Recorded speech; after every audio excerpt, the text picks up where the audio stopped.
gente sofre, muita gente padece, muita gente fica aprisionada, presa, fica limitada. E eu quero, no nome de Jesus, ser bênção de Deus na sua vida, para trazer luz aos seus olhos, para trazer sabedoria ao seu coração, revelação ao seu espírito, para que você possa avançar e correr a carreira que o Pai tem para você. Tem alguns cultos que a gente tem dito aqui, não é? Que todos nós corremos uma carreira, mas nem sempre quem corre a carreira cumpre um propósito. Então o meu papel como pastor é que você corra a sua carreira e que você cumpra o seu propósito, porque eu quero correr minha carreira e eu quero cumprir o meu propósito. Então nós vamos avançar juntos, mas antes de eu falar exatamente do tema que eu quero compartilhar com você, peço que você tome nota de um texto que nós vamos tomar como base nessa ministração hoje. Está no livro de Jó, capítulo 22, no versículo 28. Jó 22, 28. Você que tem Bíblia, quiser abrir, abra, se não tome nota. Jó 22, 28 diz assim: determinarás tu algum negócio, ser-te-á firme, e a luz brilhará em teus caminhos. Vou ler de novo. Determinando tu algum negócio, seja firme, porque a luz brilhará em teus caminhos. Quem tem ouvidos para ouvir, diga glória a Deus. É uma palavra que eu amo demais, é um dos meus versículos de cabeceira, gosto muito dele, me amparo muito nele quando estou diante de alvos, diante de metas, diante de objetivos. Nós somos um povo bendito, diga, o povo brasileiro é um povo bendito e abençoado. Com todas as pessoas que eu converso, eu sempre digo que o avivamento do tempo do fim, que é esse tempo que nós estamos vivendo, vai sair do Brasil. E é do Brasil que as nações vão ser incendiadas, a América vai ser incendiada. Por quê? Porque nós somos a nação que foi muito roubada no passado. O pau-brasil, que era uma madeira avermelhada, uma madeira afogueada, ela foi sacada de nós e foi levada para as nações. E nós somos chamados hoje de brasileiros, porque essa palavra brasileiros vem de braseiros, justamente que era a cor daquela madeira que foi roubada daqui. Então eu entendo que o tempo do avivamento do fim, ela vai vir do Brasil, justamente para que as nações sejam alcançadas. Porém, por sermos uma nação muito cheia de pessoas de demais outras nações, nos tornamos uma miscigenação de povos. E com isso, muitas vezes perdemos um pouco a nossa identidade, acabamos nos fragilizando. Somos um povo não muito firme, somos um povo não muito determinado. Se nós soubéssemos e reconhecêssemos a força que temos, a sabedoria que temos, a inteligência que temos, seríamos um povo que não teria domínio sobre nós. Por quê? Avançaríamos para todo bom propósito. Temos uma mania de desistir com facilidade. Eu não sei se você conhece, mas aquelas pessoas que começam a fazer alguma coisa, não dá certo, a primeira coisa que ela faz é abandonar. A primeira coisa que ela faz é deixar de lado. Eu não sei se você conhece gente que quando o ano vira, ela troca a folhinha, troca a agenda, e a primeira coisa que ela fala assim, este ano é o meu ano, porque esse ano eu vou fazer isso, vou fazer aquilo outro. A primeira coisinha que ela tenta fazer e não dá certo, é motivo para ela desmotivar, é motivo para ela não ter expectativa no ano. Eu conheço gente que já tem dito que 2024 está sendo um ano muito difícil. Por quê? Porque alguma coisa não aconteceu como ela na verdade imaginou. Mas quando nós olhamos para o Evangelho de Jesus, o Evangelho diz que ele é depois de João Batista, tomado à força. Não é tomado por jeitinho, não é tomado por métodos, não é tomado por facilidades, é tomado à força, com gente que insiste, gente que prevalece, gente que na verdade não esmurece. E infelizmente, pelas nossas emoções muitas vezes abaladas, pelas vezes nós ficamos fragilizados com as coisas que nos afetam, nós muitas vezes não continuamos aquilo que nós nos propomos a fazer. Nessa noite eu quero desenvolver, talvez a palavra nem seja essa, mas eu quero grafar essa palavra no seu coração. Quando você determinar alguma coisa, seja firme. Pode tudo desmoronar ao seu lado, mas se você determinou no Senhor alguma coisa, seja firme, porque Ele mesmo fará com que a luz brilhe diante de você, em nome de Jesus. Então profetize quem está perto de você e diga: todas as vezes que você se dispor a fazer alguma coisa, seja firme. Diga: se você se manter na sua posição, o Senhor estabelecerá o propósito sobre você. Olha para mim, talvez eu esteja hoje lendo esse texto para encorajar alguém aqui, ou para encorajar alguém que está nos assistindo. Quando você se disponibiliza a fazer algo, não esmureça, não murmure, não dê um passo atrás. Como a pastora Márcia disse hoje aqui na abertura deste culto, Jesus ensinando aqueles discípulos, do outro lado sempre há uma nova oportunidade, na outra margem sempre há algo extraordinário do Pai. Diga para o teu irmão, na nova fase, diga para ele, na nova estação, na outra margem tem algo extraordinário esperando a mim e a você. Para isso, precisamos ser determinados, ser firmes. Jesus, enquanto o vendaval se levantou, descansou na proa. Os seus discípulos estavam apavorados. Nós muitas vezes somos assim. E nessa noite que você aquiete o seu coração, ou quando não, que você desperte aquilo que o Senhor deu a você, e aquilo que você determinou a fazer, seja firme, que o Senhor cumprirá e estabelecerá em nome de Jesus. Amém, irmãos? Estou lendo esse versículo porque o tema que eu quero conversar com você nessa noite é esse daqui, ó: complexo de inferioridade. Eu acredito que essa seja uma das maiores fortalezas do inimigo na vida das pessoas. Pessoas que se sentem complexadas, não só pela inferioridade de não serem capazes de fazer, muitas vezes pelo corpo, pela orelha, pelo nariz, pelos olhos que tem, pela cor do cabelo, pela família que na verdade nasceu, pelo recurso financeiro que possui, pela profissão que tem, ou quando não, pela casa que mora. Então pessoas ficam complexadas, pessoas ficam limitadas, não desfrutam do que são extraordinários, de coisas que são extraordinárias que o Pai tem para nós. Para que você possa entender como o mundo espiritual funciona, acima do meu cabelo e do seu já é mundo espiritual. Participa o irmão que saiu do trabalho meio cansado hoje, fala para ele, acima do cabelo, fala para ele, é mundo espiritual. Isso. Então quando você passa a mão aqui em cima, ó, tudo que você está passando a mão aqui para cima já não é mais governo seu, já não é mais domínio seu, já é mundo espiritual. Você precisa entender que o meu inimigo e o seu, ele é organizado, ele é astuto. A gente não pode vacilar nos dardos inflamados que ele tem. Ele tem mecanismos, para quê? Para neutralizar você. Nos 2 últimos domingos eu compartilhei uma palavra aqui. No último domingo, nesse último agora, eu falei sobre quem nós somos, a identidade do que nós temos. Eu li com você mais de 55 versículos, e se nós entendêssemos quem somos, nós não pararíamos para nada. E é por que o diabo, meu inimigo e o seu, ele quer te paralisar, neutralizar, quer ofuscar o brilho de Deus sobre a sua vida, justamente por aquilo que você possui, por aquilo que você é, por aquilo que você foi constituído por Deus. Deus te constituiu povo santo, nação adquirida. Olha para o teu irmão e diga, Deus te constituiu povo santo, fala para ele, nação adquirida. Então tudo que o meu inimigo e o seu quer é paralisar a mim e a você. E muitas vezes de que forma? Neutralizando a gente, cheio de complexos. Mas ele, por ser organizado, ele lança alguns espíritos. E eu gostaria muito que você tomasse nota desse espírito. Chama verdugos. Diga comigo, verdugos. Parece verdura, né? Mas não é, verdugos. Esse espírito, eles grudam na vida das pessoas.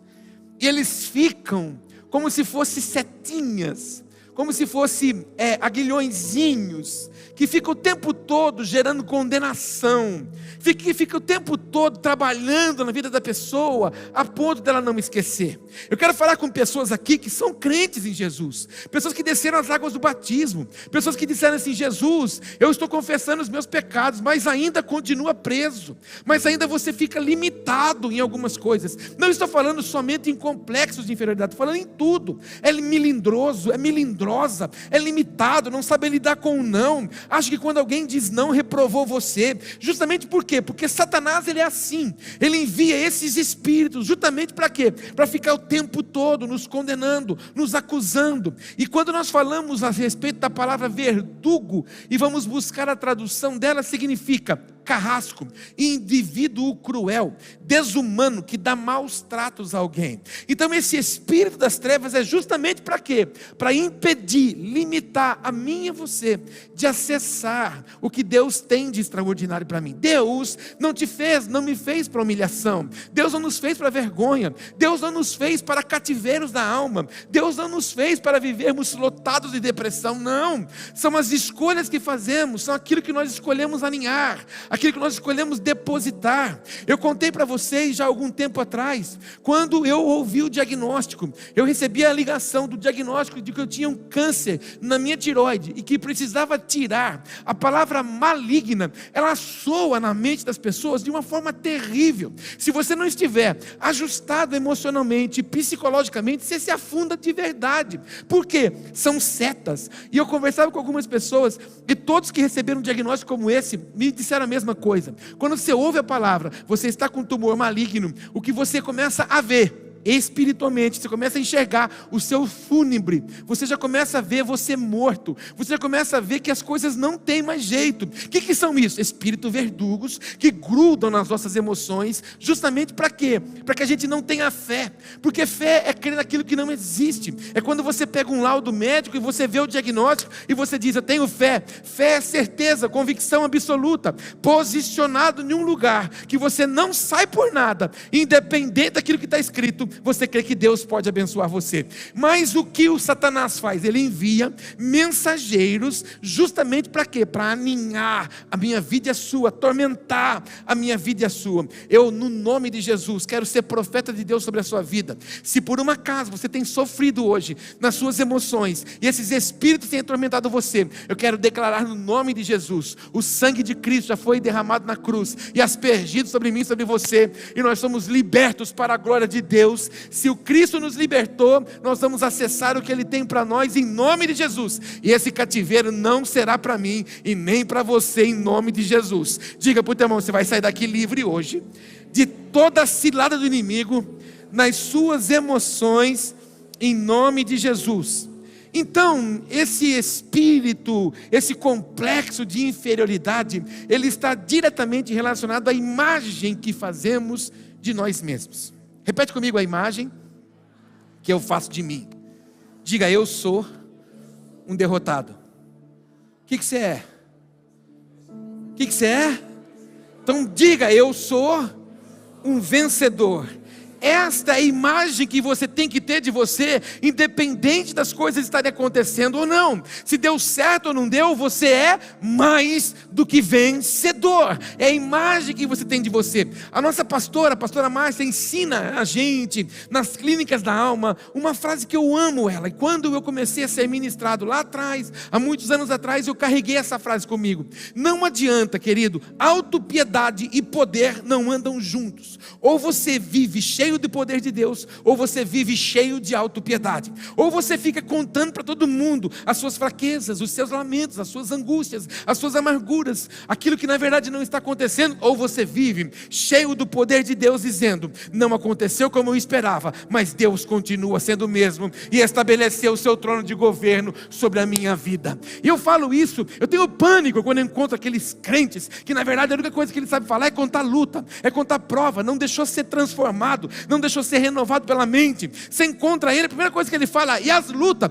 Que luta, irmão? A luta faz parte de um processo de vitória. Eu não vivo por luta, eu vivo por vitória. Eu vivo por milagres, eu vivo pelo propósito que o Pai tem sobre a minha vida e sobre a sua, em nome de Jesus. Diga para o teu irmão: você não vive por causa das lutas. Diga: você vive para viver as vitórias.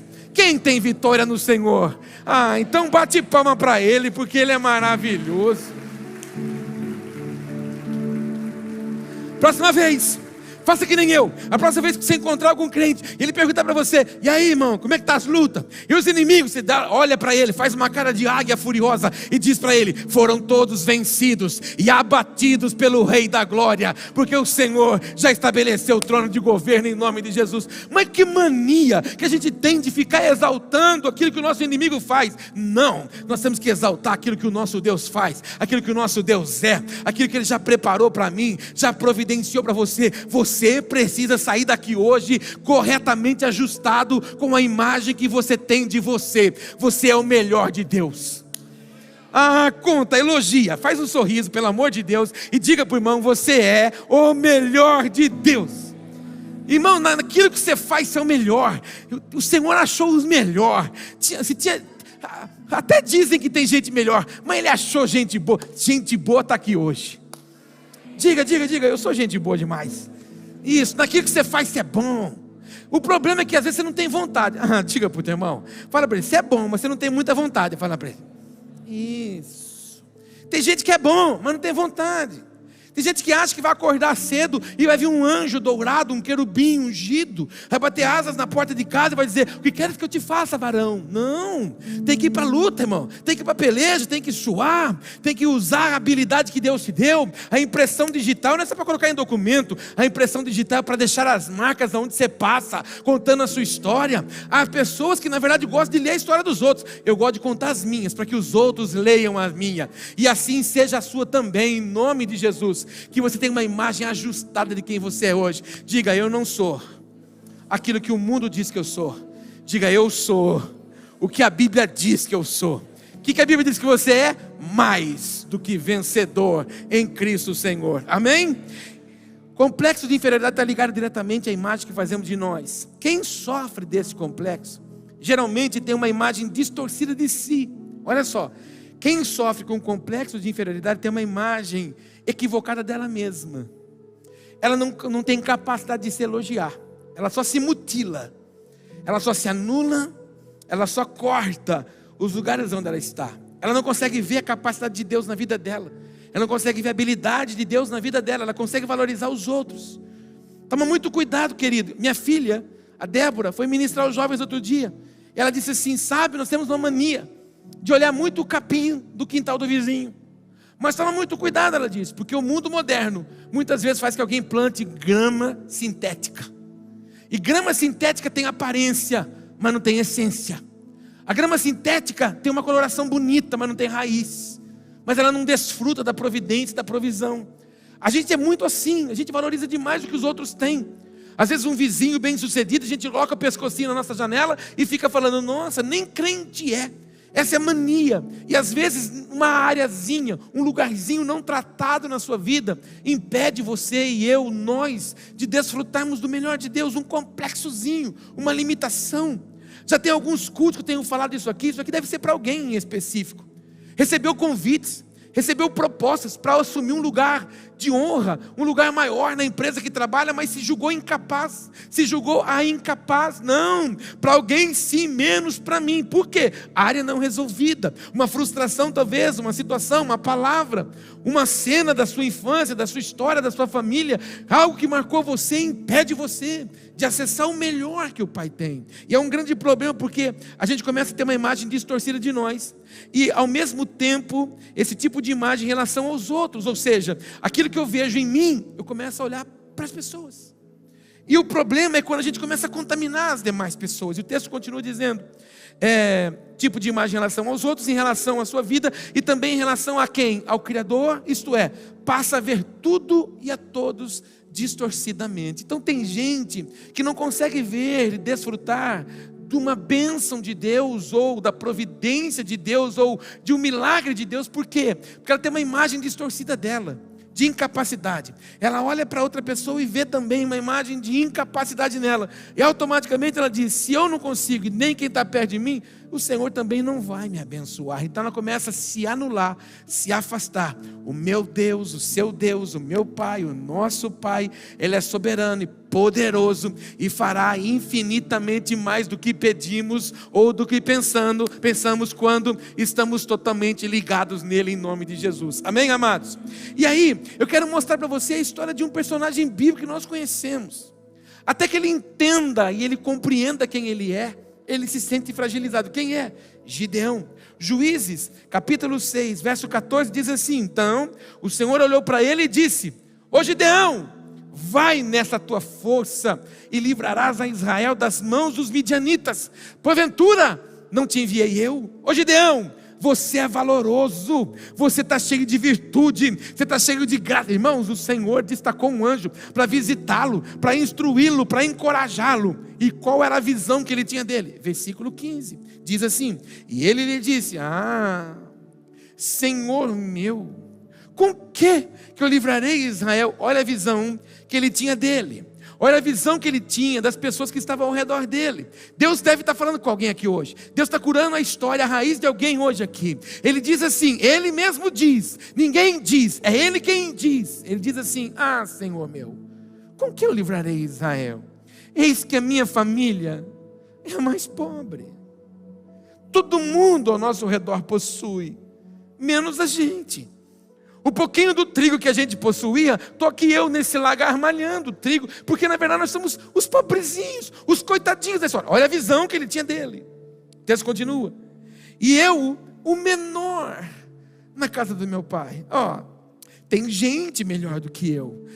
Pastor, mas isso era uma atitude de humildade dele. Não, Gideão não estava agindo com humildade. Gideão estava agindo com autocomiseração, dizendo: eu preciso de um milagre, eu preciso de uma bênção, mas coitadinho de mim, porque na minha casa, olha só como nós somos limitados, somos os menores, em casa inclusive eu sou o mais desprezado. Era a visão que ele tinha dele. E o Senhor continua insistindo. Diga: o Senhor continuou insistindo.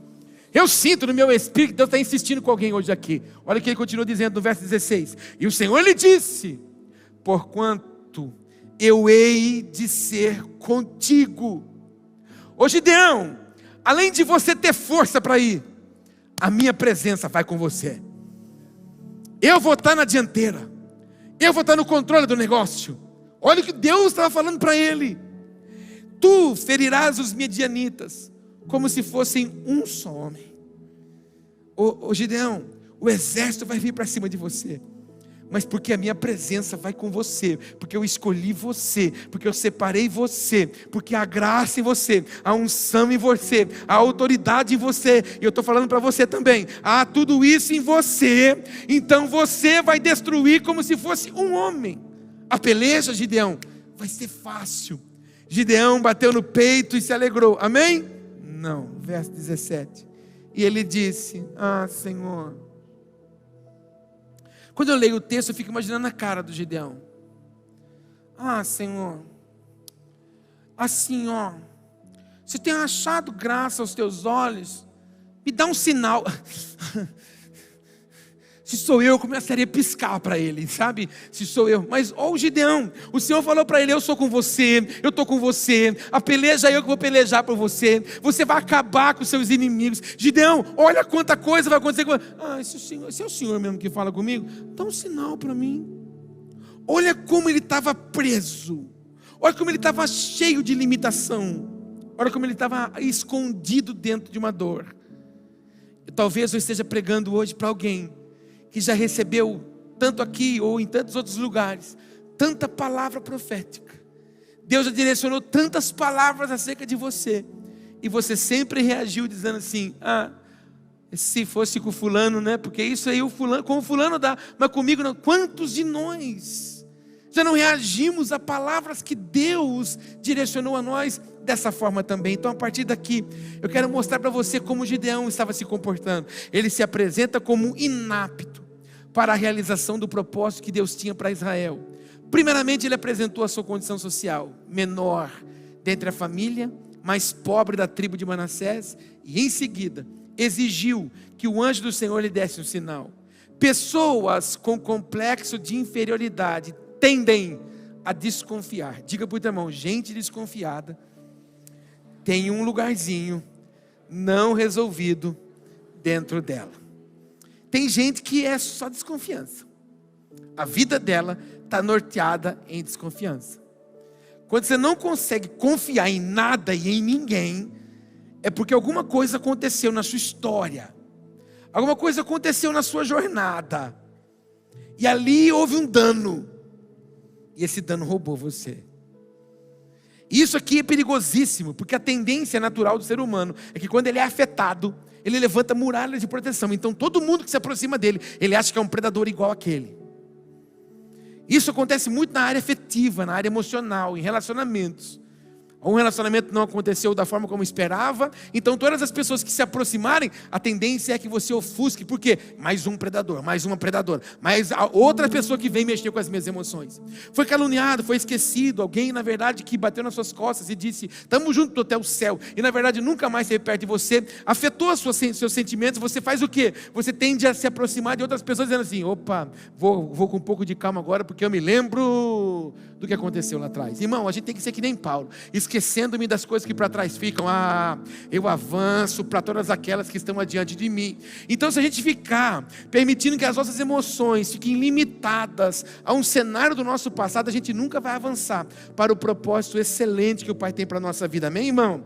Então, as pessoas que têm esse complexo tendem a desconfiar de tudo e de todos. Diante das suas incapacidades, elas forjam uma imagem distorcida em relação aos outros, semelhante à que tem na forma de si próprio.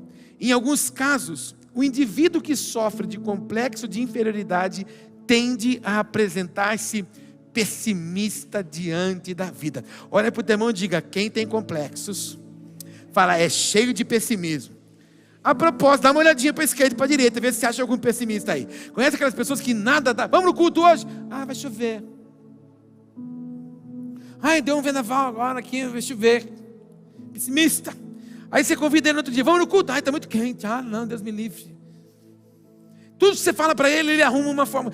Tudo que você tenta falar para ele, ele arruma uma forma de acusação. Ele arruma uma forma de defesa, ele arruma uma forma de apontar um caminho. Conhece gente assim? Pergunta para quem está perto de você, se conhece gente assim? O que é isso, irmão? É um sentimento não tratado. É um lugarzinho não resolvido. E aquilo que a gente não trata dentro, expele fora. Aquilo que a gente não cultiva o tratamento aqui dentro, ele na verdade vai fazer com que ofusque para fora. É por isso que nós temos muitas pessoas hoje frustradas, decepcionadas, porque emocionalmente abaladas. Foi por isso que nós iniciamos essa série de ministrações. Nós sabemos que Deus tem uma chuva de avivamento para Jaú. Nós sabemos que Deus quer levantar aqui no nosso meio muitos ministros, muitos pastores, homens e mulheres que vão tocar muitas pessoas. Deus nos deu uma palavra, 10% da nossa cidade, essa casa vai tocar, mas para isso, as nossas emoções têm que ser tratadas. Não adianta nada a gente começar alguma coisa e largar a mão. Eu conheço muita gente que tenta fazer coisas, ela começa, mas ela acaba logo no meio do caminho. Ela se perde, ela se embaraça com as coisas da vida. E por que se embaraça com as coisas da vida? Justamente por quê? Porque emocionalmente não está tratada. Porque algumas áreas não foram resolvidas.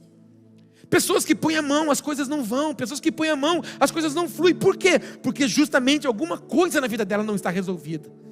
E como é que a gente pode ser bênção na vida de alguém se a gente aprendeu que a nossa mão transfere? Aquilo que a gente tem, a gente transfere para os outros. Então nós que queremos transformar a vida das pessoas, precisamos querer ser transformados. Eu já falei para você, eu teria motivos para não estar aqui ministrando a palavra para você por causa de um complexo de inferioridade que eu vivi a minha vida inteira, por causa do meu tamanho, por causa da obesidade. Já te contei para você, minha mãe comprava calça número 62 para mim, e a calça 62 era desse tamanho e comprida, eu tenho perninha curta. Já contei para você. Hoje eu calço 41, quando era menino calçava 38, minha mãe tinha que comprar sapato 43, pensa, minha mãe comprou aqueles bamba que dava chuleque, Deus do livre, uns bamba, aqueles cano alto, minha mãe comprava umas cores bonitas ainda, um azul anil, meu Deus do céu, que treva, com uma calça bege, meu Jesus, com uma camiseta verde, olha a roupa que minha mãe me dava, já era complexado, irmão. 43 o bicho, num pezinho 38, parecia o Bozo andando, e meu Deus do céu, todo mundo ia na escola com calça jeans. Na minha época a gente chamava de calça rancheira. Alguém que chamava assim também? Calça rancheira? Ninguém, né, mano? Só os Nutelinha. Os Nutelinha é só uma grife, né? Mas a gente usava aquelas calças, e era tudo calça de alfaiataria, porque era a única calça que servia no gordinho. Vivia a minha vida inteira, me escondi a vida inteira. Tudo que eu não queria fazer é estar diante das pessoas. E aonde Deus levantou meu ministério? Na minha dor. Aonde Deus levantou o meu ministério? Naquilo onde tentei me esconder a minha vida inteira. Porque você se escondeu, eu trato, e agora você vai ser bênção na vida das pessoas. Eu sempre disse isso, irmão, na fraqueza, na dor, Deus cura, restaura e fala, agora vai transformar a vida dos próximos. Você está aqui justamente para ser transformado dia a dia, para transformar uma multidão de pessoas que Deus está plantando ao seu redor. Você é que nem bucha, entende o que eu estou falando? Tem gente que pensa que bucha é coisa ruim, mas isso é que nem bucha, se atrai, amém, irmão? Então diga, eu atraio as pessoas, isso.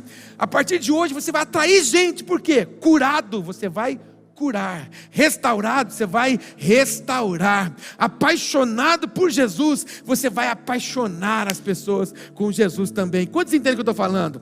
Diga para o teu irmão, não é mais, diga, não será mais, você vai vencer isso hoje. Pessimismo não faz parte de você. Diga, minha cidade é uma bênção. Diga, meu estado é uma bênção. Diga, meu país é uma bênção. Minha família é uma bênção. Meu matrimônio é uma bênção. Diga, meu salário é uma bênção. Isso, irmão, a gratidão atrai a bênção, amém, irmão? Seja grato. Use a sua boca para abençoar. Use a sua boca para trazer à memória aquilo que nos dá esperança. O que nos dá esperança? Profetizando que Deus vai fazer. O que nos dá esperança? Sabendo que o Senhor vai estabelecer. É isso que dá esperança. Dá esperança não dá criticando, irmão. Esperança não dá murmurando. Esperança dá abençoando. Eu estava dizendo esses dias, eu já estou me preparando mesmo emocionalmente, psicologicamente, fisicamente para ser vô. Ah, que top que vai ser esse negócio, irmão. Deve ser bom demais ser vô. Meu Deus do céu, que negócio maravilhoso. Eu quero ser vô. Então eu falei, Senhor, eu vou me preparar para ser vô. Então eu estou profetizando sobre a vida dos meus filhos. Senhor, minha filha tem um marido maravilhoso. Eu vou ter um genro maravilhoso. Eu vou ter uma nora maravilhosa. Eu vou ter filhos, netos maravilhosos. Eu vou ter, já falei para a Márcia. Nossa casa vai ser florida de criança. A Márcia é meio zica assim, mas eu não. E aí... eu gosto, a Márcia já é mais brava. Eu já não, eu falei, Márcia, nossa casa, criançada, vai ser top demais, amém, irmão? Então, meu Deus. E a gente escuta na boca do outro, filho é dor de cabeça. Não, irmão, filho é herança do Senhor, irmão. É ministério para o resto da vida. Então o que eu quero é que meus filhos avancem e eles toquem o que eu não toquei, que eles alcancem o que eu não alcancei. É o que eu tenho profetizado. É isso que dá esperança. Então profetiza sobre a sua casa, profetiza sobre os seus filhos, profetiza sobre os seus negócios e Deus florescerá em nome de Jesus. Aproveita e profetiza para quem está perto aí. Fala, Deus te abençoe, irmão. Como é que o pessimista enxerga? O pessimista tem sempre uma visão embaçada dos acontecimentos cotidianos, como se vivesse constantemente em dias nebulosos. O pessimista, ele não vê esperança. O pessimista, ele vai no val da valsa dos outros. E aí, está todo mundo falando. Todo mundo, você não é todo mundo. Você é filho de Deus, eleito, herdeiro e cordeiro no Senhor. Então nós não vivemos pelo cenário dos outros, nós vivemos pelo cenário do céu. Por isso que a gente ora, Pai nosso. Não é Pai meu, nem Pai seu, é Pai nosso. Venha o teu reino, seja feita a sua vontade. Eu escolho trazer o que está no céu e na terra. Então manifesta o que tem no céu aqui na terra. Eu quero ser participante disso. É assim que você ora. Então a minha oração e a sua tem que ser dessa forma. Então se você, aproveita e põe a mão nos seus olhos e fala assim, Senhor, eu não quero mais ter uma visão embaçada das coisas. Diga, eu quero olhar e enxergar na ótica divina, alcançando todos os propósitos que o Senhor tem para a minha vida. Quantos entendem o que eu estou falando? Bate palma para Jesus então, irmão. Agora, minha pregação começa agora, é rapidinho, meia dúzia de palavras e a gente termina. Olha só, vou mostrar para você os principais sintomas das pessoas que sofrem complexo de inferioridade. Elas sentem-se isoladas e repelentes. Ela vive escanteada assim, não gosta de aglutinar, não gosta de estar perto das pessoas. Ela vive na dela assim, mexe comigo não. Ela gosta de ficar escanteada assim, tem uma areazinha. Lógico, irmão, eu também tenho meu momento de que quer ficar quieto. Tem hora que eu chego na minha casa, no final dos dias, que nem hoje mesmo. Quando o dia acabou aqui na igreja, eu fui para casa. Cheguei lá, eu tenho meu momento do nada. Eu sento no meu sofá, cato meu controle remoto e fico lá. Fico lá passeando. Aí eles perguntam, o que você está fazendo? Nada. Está assistindo? Nada. É o meu momento, deixa eu quieto. Não me atormenta. Esse é o meu momentinho, não é? Mas tem gente que, ela, por causa desse sentimento que não está resolvido dentro dela, ela fica isoladinha. E às vezes quando você vai dar uma perguntadinha para ela, ela é que nem um ferrãozinho assim, ó. Psim, ela dá aquela espetada, sabe assim? Ela não sabe conversar numa borracha. Ela vai tipo assim, ó. Sai daqui, sabe? Conhece alguém assim? Não, né? Bênção. Elas são submissas, dependentes. Não consegue fazer nada sozinho, se ninguém estiver ali, e ela precisa da aprovação. O que você acha? Sabe aquela coisa assim? Elas se magoam facilmente. Nossa, pastor não cumprimentou ela. Meu Deus, não vou mais nessa igreja. Senhor Jesus amado, é uma necessidade, quer muita atenção. Por quê? Porque tem uma areazinha. E qual que é o problema nosso, irmão? É que a gente quer preencher uma área danificada nas nossas emoções em pessoas. E a gente não cura as emoções em pessoas. A gente cura as nossas emoções numa única pessoa chamada Cristo. Em Cristo nós temos todas as áreas tratadas, curadas e renovadas. O problema nosso é que a gente cria expectativa em homens, em pessoas, e pessoas erram, falham. O que mais? Elas são mais fechadas, menos inclinadas a conversarem e se abrirem com outras pessoas. Ela vive o mundo dela. Então, como ela não gosta de conversar, ela não gosta de compartilhar o peso que está dentro dela, ela vive assim, ó, na cabeça dela vive um turbilhão de questionamento, de dúvida, de medo, de insegurança. Então, como ela não gosta de conversar com ninguém, ela não gosta de compartilhar com ninguém, e a Bíblia diz assim, ó, confessai as vossas culpas uns aos outros para que sareis. Então, quando a gente senta e a gente abre e a gente conversa com alguém, qual que é o sentimento que a gente tem quando a gente acaba a conversa? Ai, estou sendo até mais leve. É assim ou não é? Porque é Bíblia. Confessa a sua dúvida, a sua dor para alguém. Quando você acabou de compartilhar, você vai se sentir melhor. Por quê? Porque é Bíblia. Mas as pessoas que sofrem um pouquinho não gostam de compartilhar. E ela sofre, ela não dorme, ela vive empanturrilhada de Rivotril e todos os rios da vida. Por quê? Porque ela não precisa dormir, não precisa arrumar tempo, paz, sossego. Porque ela vive cheia de questionamento. Tem pouca curiosidade e criatividade. Aquela pessoa que, assim, não faz nada de novo, e não é curiosa, não quer aprender novo. Ah, vamos fazer tal coisa. Ah, eu não sei, vamos aprender. Ah, não. Irmão, me dá coceira de gente assim. Gente que não quer novo, não quer desafio, não quer aprender. Gente que não quer avançar, gente que não quer. Irmão, Deus nos fez assim. Deus nos fez para ser ousado. E você é ousado em nome de Jesus. Eu profetizo que a ousadia está em você. Ah, abençoa quem está perto de você. Você vai falar, você está cheio de ousadia hoje. O que mais? Sentem-se incapazes de superar as suas deficiências e não ter motivação para se defender. Elas não conseguem se firmar. E por causa disso, elas também não gostam de caçar rolo e elas não se defendem, porque elas não têm força para isso. O que mais? Sente raiva?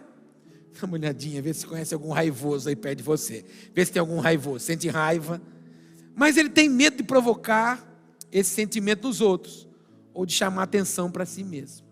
Esses são alguns dos sintomas aparentes e evidentes que carregam, marcam e norteiam a vida das pessoas que ainda tem um lampejozinho de um complexozinho. E como que se comporta quem sofre desse sintoma? Falta de paz e insegurança interior.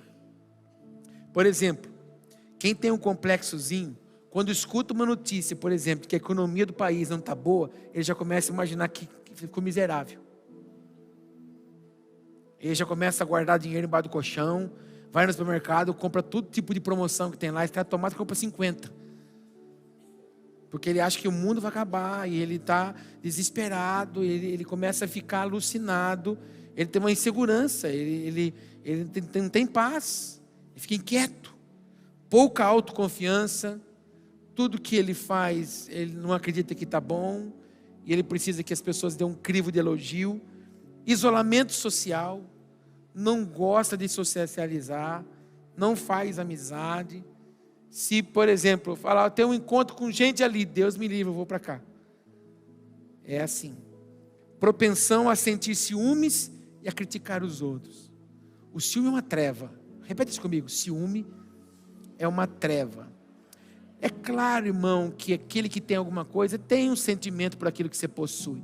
Só que aqui isso não pode ser doentio. Isso não pode ser um sentimento de posse, né? A gente tem que saber administrar isso. Então, quem tem lampejos de complexo, ele sente ciúme demais. E porque ele tem ciúme daquilo que ele possui, aquilo que ele não resolveu nele, ele começa a ver nos outros. Então ele começa a criticar. Quando você começa a criticar demais alguém, é porque aquilo que você critica está vivo em você. Conta, por irmão, o que você critica nos outros, fala para ele. É o que está vivo aí dentro de você. O que mais que é o sintoma de quem está sofrendo com isso? Autocrítica, autorrejeição e ódio contra si mesmo. Ai, que raiva desse cabelo. Ai, que esse nariz, aqui, vou arrancar esse nariz. Ô irmão, você tem nariz grande, respira mais que os outros. Pensa. Tem orelha grande, ouve mais que os outros. Pensa, irmão, que maravilha. Seria muito fácil a gente pudesse orar, Senhor. Se pudesse orar e mudar, a primeira oração que eu ia fazer, me emagrece, Senhor. Eu ia fazer isso. Mas não é assim, não é? Então, seja grato com o que você possui. Pastora Márcia fala isso aqui, até que uma vez Deus falou demais com ela. Ela tem um cabelo lindo, que me apaixonei por ela quando eu vi aqueles cabelos assim encaixeados. Falei, meu Deus, como é linda. Quando eu conheci ela, 25 anos atrás. E aí teve um tempo que a mulherada entrou na unção da chapa. Na minha casa parecia um fogaréu. Lá em casa parecia uma fumaceira, assim, ó. Um dia nós fomos num hotel, o hotel ligou lá, falou, pegou fogo no seu quarto. Eu falei, não, é que acendeu a luzinha do incêndio aqui. Foi, irmão, a fumaça foi naquele negocinho do quarto do hotel e acendeu lá embaixo na televisão, ligaram para mim. Ah, pegou fogo. Eu falei, não, é chapinha. E a Márcia esticava o bicho, não é? E dá-lhe progressivo, e dá-lhe aqueles venenos no cabelo. Estou quebrando os cabeleireiros aqui, mas vamos lá. E aí vai, até que um dia o Espírito Santo falou para ela. Falou, Márcia, seja grato com o que você recebeu. Tem gente que não tem cabelo e gostaria de ter o cabelo caracolado como você tem. Então cuida dela do jeito que é. Irmão, graças a Deus ela não foi mais fazer chapa. Amém, fui liberto. Mas, querido, a gente precisa valorizar o que você possui. Valoriza isso que você tem. Olha para quem está perto de você e fala, valoriza o que você tem e quem você é. Depressão. Depressão porque fica aninhando coisas. E como ela não gosta de sentar e compartilhar, então ela vai se estocando. Chega uma hora, irmão, que não tem para onde ir. Impulso de obter poder, superioridade e controle sobre os outros.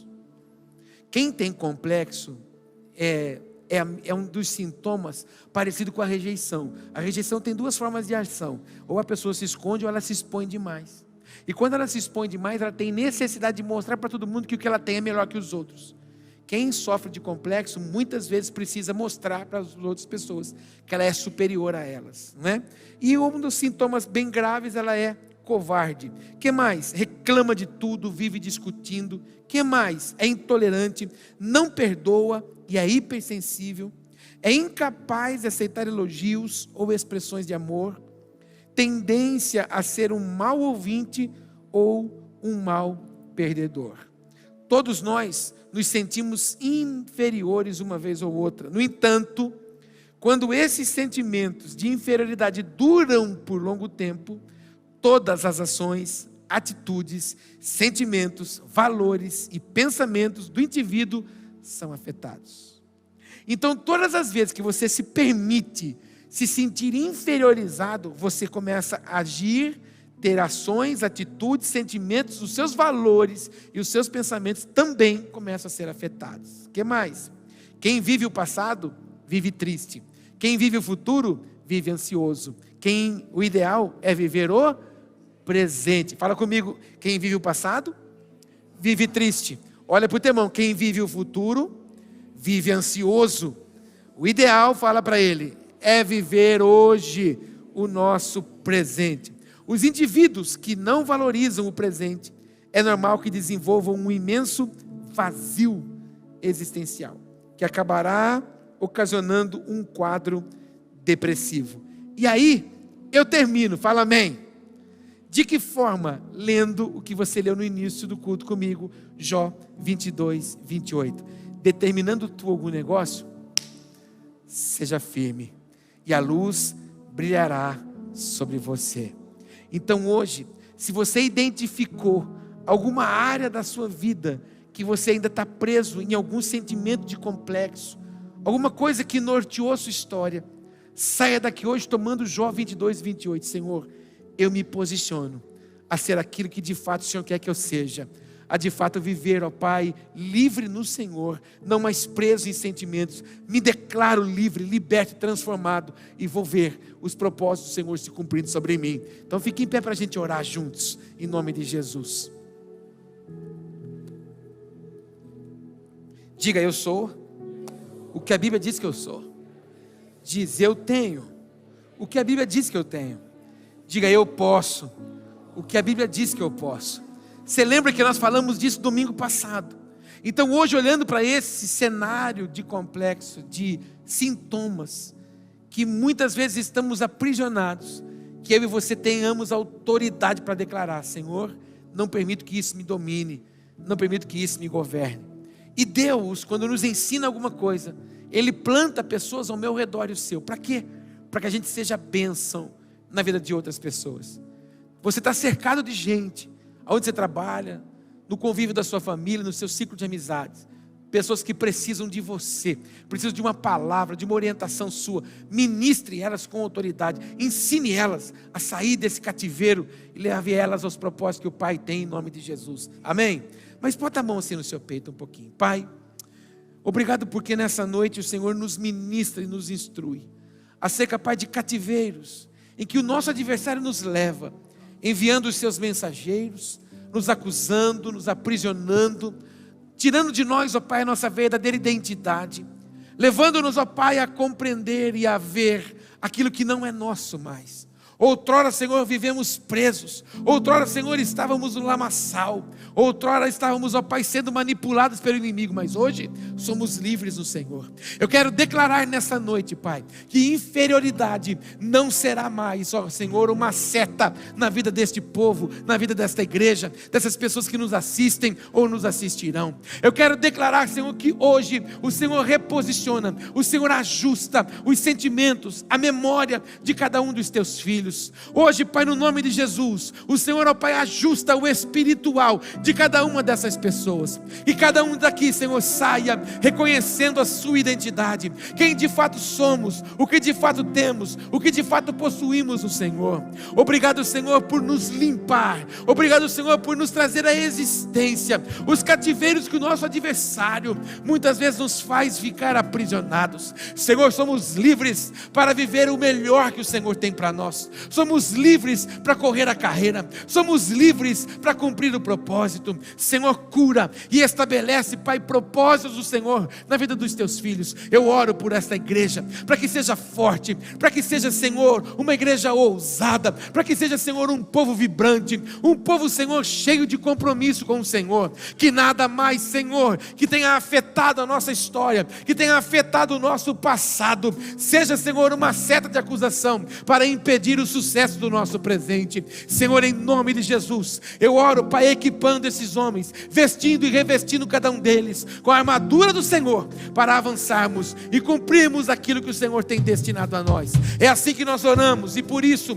jubilamos, e por isso adoramos, e por isso engrandecemos o Teu nome. Por isso, Pai, enchemos o nosso lábio com júbilo, com festa, com louvor, com adoração.